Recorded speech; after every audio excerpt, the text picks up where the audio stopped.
powerful Jillian Godsil. Come on up.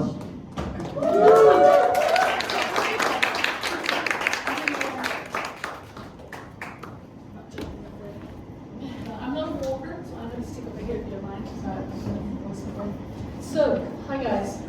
My name, I'm not famous, but I do want to talk about being in this sector and how excited I am about being in this sector. So I'm not knocking Paul is right, we need to follow the dream, but I'm excited.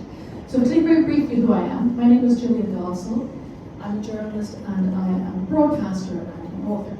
And I got into this space, very short story. I hit the financial crash, I combined that with a divorce, home repossession, and also the craziness, and I ended up being the poster child girl for recession in Ireland. And banks took my home. But then I making documentaries about me, it seems to have. And I was on the front page of every paper. Al Jazeera came and interviewed me, and so did Russia Today, and all sorts of great things. And during that, I kind of went, what was happening? I think I missed a point.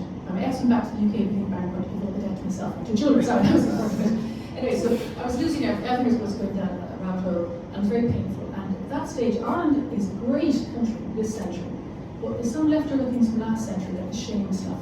So people were being shamed for failing financially. I got really angry because although I'd lost everything, you know, I had earned it all. I hadn't cheated or stolen anything, or I hadn't killed anybody or committed fraud. But all the shame, they're gaming the system, we're all hazards. So I became a very angry, accidental activist. When the banks repossessed my home, I decided that I had to go into bankruptcy. I was the first to come into bankruptcy under the new laws, and we still then had an old law that said if you were bankrupt, you were allowed out of the public office. So I decided to bring the Irish government to the High Court, and I said my constitutional rights were being infringed, and I brought it to the Supreme Court. I changed the law, and then, because as I said, as a failing financially is not a crime, it's the thing that happens. And then the next election came up, the 2014 elections, and so I had won the right, and you win the right to do things you got to follow through, and so I ran in the European parliamentary elections as an independent against the banks, pretty much. Okay, famous, that's my story.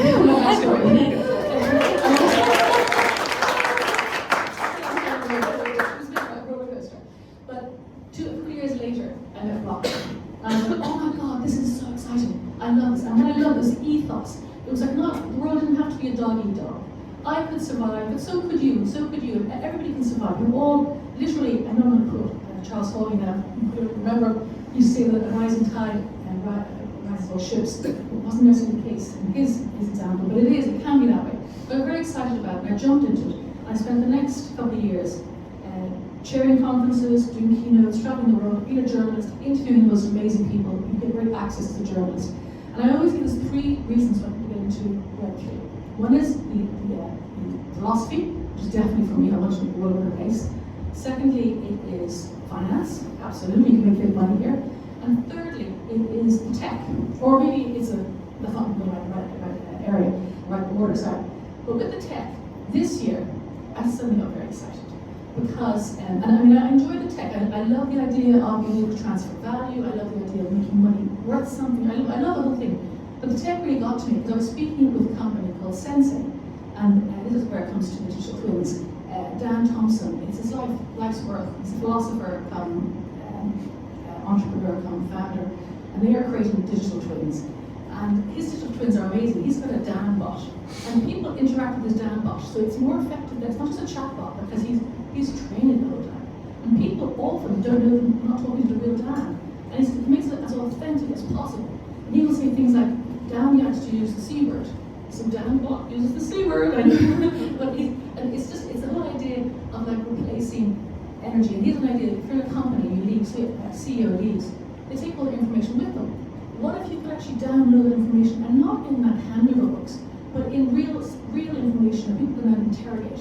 Hey Dan, how did you do this? Or what happened then? And it's a really powerful thing. And I also interviewed at the same time, I was doing this piece for Telegraph, I interviewed Stacey Ingalls, who's with Digital Protocol. And Digital Twins, sorry. No, Twin Protocol, getting confused, sorry. And she was talking about they were doing a purpose. And they were creating people. So Dan was doing like more the business side of things, Digital Twins. And I actually have one on my website, which is my name. I have a Digital Twin. It's hilarious. When they first set it up, would say, oh, Bigara, or things like that. And I don't think I speak like that. So you have to kind of like train them. But I put in, because I've written loads of books, and I've written biographies, and I've written autobiography, sorry. And I wrote a trilogy for Rotten to try and save my house from the banks. It didn't work.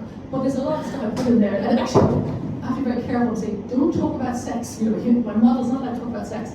But it can answer a lot of things. Prompts are kind of important. So that's kind of like what I did with Sensei. And then with Twin Protocol, they're creating they're creating a purpose. You know, what's purpose? What's happening here? And they have Ben Fister, he's from Singularity, he's one of the co-founders, and they're trying to make bots that are for customer service, or they're for analysis. And I know it does work, because I interviewed another chap recently who is the author of Invisible Humans, and he did a project with the Ministry of Defence in the UK, and they created a bot. They used a real person, Harry, his name was. And then when they used Harry was great, and a few years later, Harry came back to talk to himself, and then, gee, I changed, you know, so it's kind of weird. And then there's also, it gets kind of weird. We've seen like Black Mirror, where you have all these digital, replicas of people.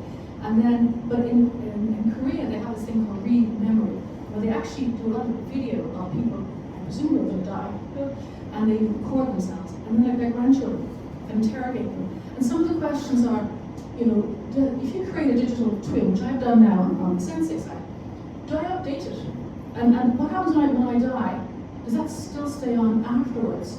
And does it still, for example, if I was born 100 years ago, I might think it's okay that men owned women, if you like, women purchased property, whereas 100 years later on, that would be ridiculous. So do I want to be stuck in that time? I don't know, there's a lot of questions going on. But the reason why I think it's exciting is that people like me who are writers, they go, oh my God, you're finished. Because you have all this AI, it's all, you're finished. I'm going, no, this is really exciting. And I kind of use the analogy, it's like going from a horse to a car. Really it is, because I could turn my back on the AI, and with a lot of writing groups, no, AI, I know. And two things that I did, and I'm going to play a very short piece shortly. But one thing was, I wrote a poem with my local writing group. I quite liked it, nice poem. And then I thought, ooh, and I took my poem, and I got ChatGPT to rewrite it in the frame of Patrick Kavanagh, William Wordsworth, Hunter S. Thompson, you name it. I got a lovely book, and some of the poetry is much nicer than mine. Which is, but I'm like, it's amazing you can do that. And then the second thing that I did, while I was getting so excited, and the reason I'm saying is because this is exciting for me, is because as a writer, I'm not going to be out of job. I'm inspired by the technology and the AI and everything that's going on in the space. First time I'm really excited about the tech. So as I was thinking about the digital twins, I'm like, oh, and there was a competition on the RTE called The Prompt, and you were asked to write a short piece based on different prompts. And I got one was a world without, and I went, oh, a world without me is now impossible. So I wrote the piece, which Quentin turned just down, short the piece, and it won, and it was played in the RTE, and I was so excited. And just to finish off, I had a short story, a sci-fi short story that I had submitted to an anthology, and I went back to that short story, and I rewrote a novella, and I've now published it. This is the Amazon version, but I published it book.io, so it's actually, book.io is in the Guardian, it's some sort of buy, you actually own it, unlike Amazon. So very, very exciting. I'm going to sit down now, but I'm going to pay the cost. Okay, sorry about that. Sorry, I'm very excited.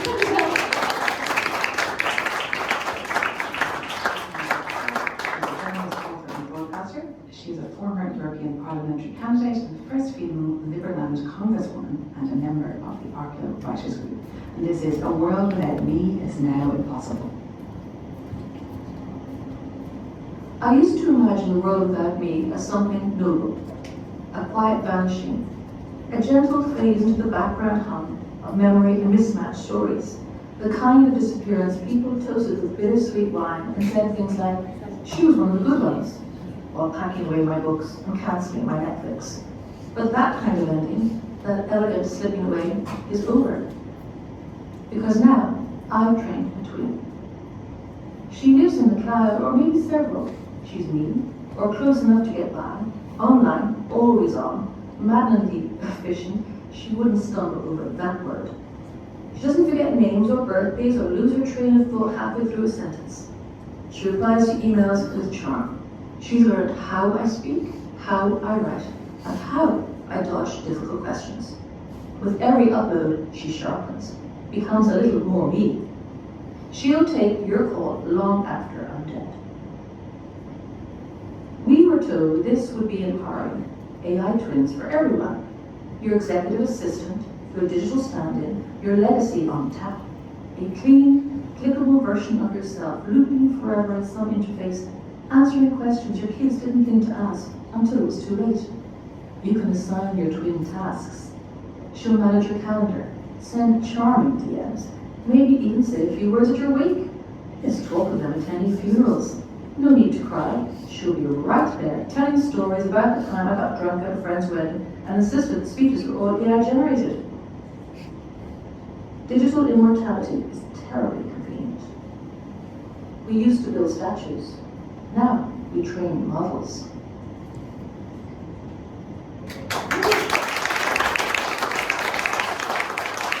You were